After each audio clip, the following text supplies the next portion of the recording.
echte Frauenpower. Dajani Palacios.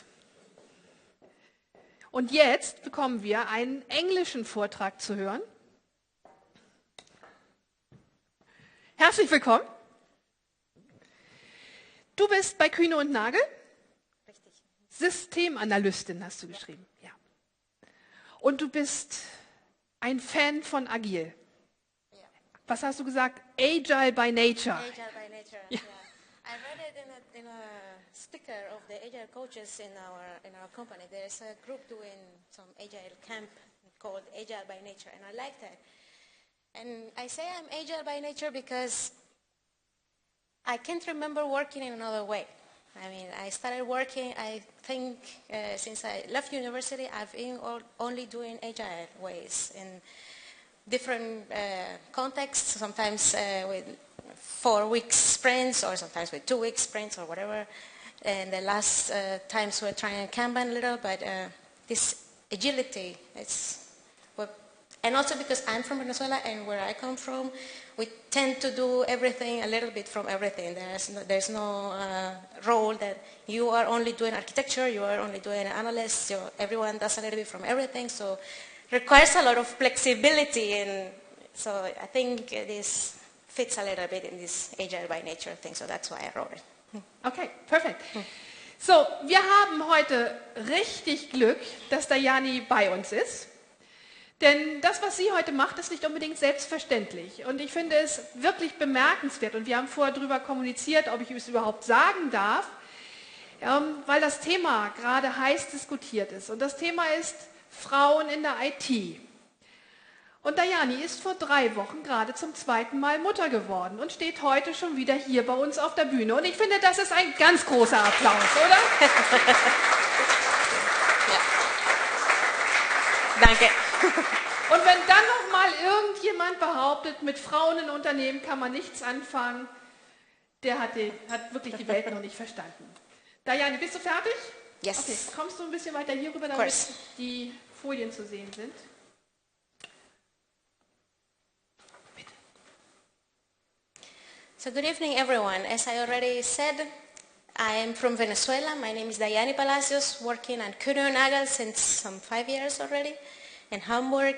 And tonight I'm going to be talking about a phenomenon which I believe has a very strong influence in our productivity. Who of you knows what FoMO means? Okay, for those who don't, it means fear of missing out. It's actually something that if we let out of control, will sooner or later affect us.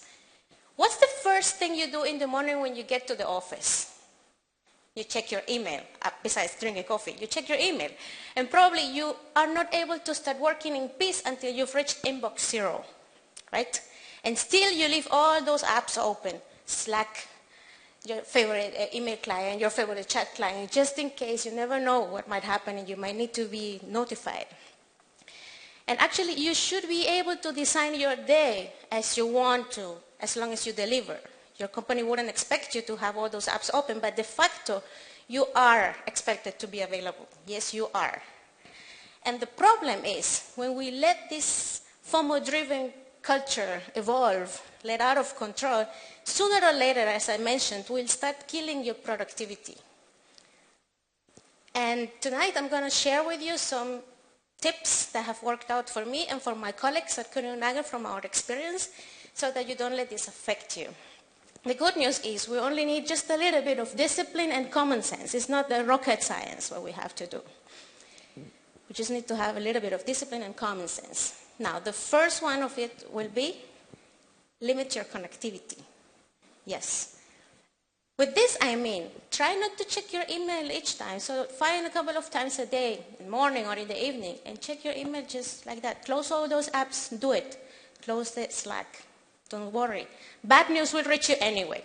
Telephones still exist, right? Second, manage your notifications. We don't want all those red bubbles popping out each time, right?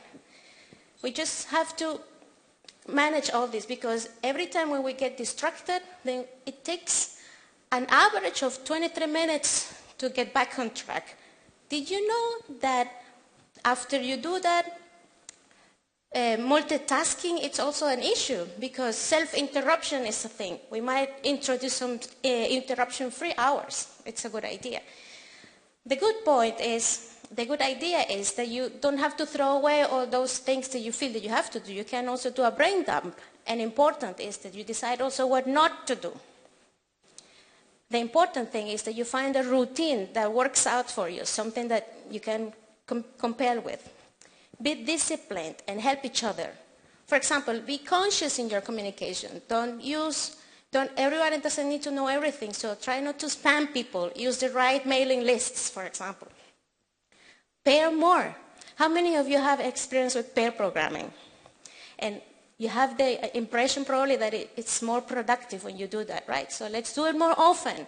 Let's do it more often. Some teams at my company even have brought it to the next level, and they are now trying out mock programming. This is the whole team sits together at the same room, working at the same issue at the same time.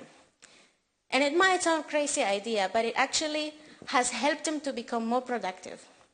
The whole team has reduced their lead times, and they are all in general happier with their improved team performance. So give it a try. If you haven't heard about it, if you don't know about it, Google it up, and it's a good thing to do. I can only recommend it.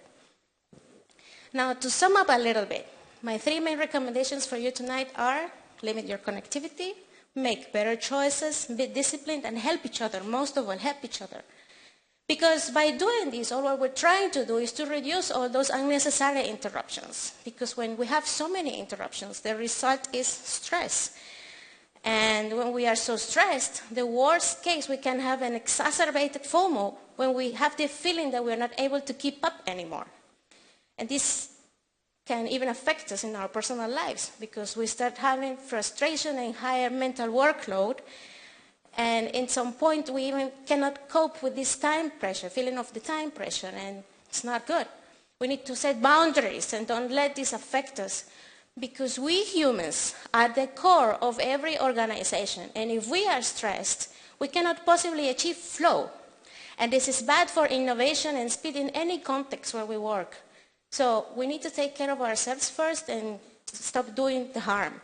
And mostly when we are collaborating in such an environment when there's a lot of communication needed, we need to keep the right level of expectations on people to find the right balance in our communication. Otherwise, nothing will work out. Thank you.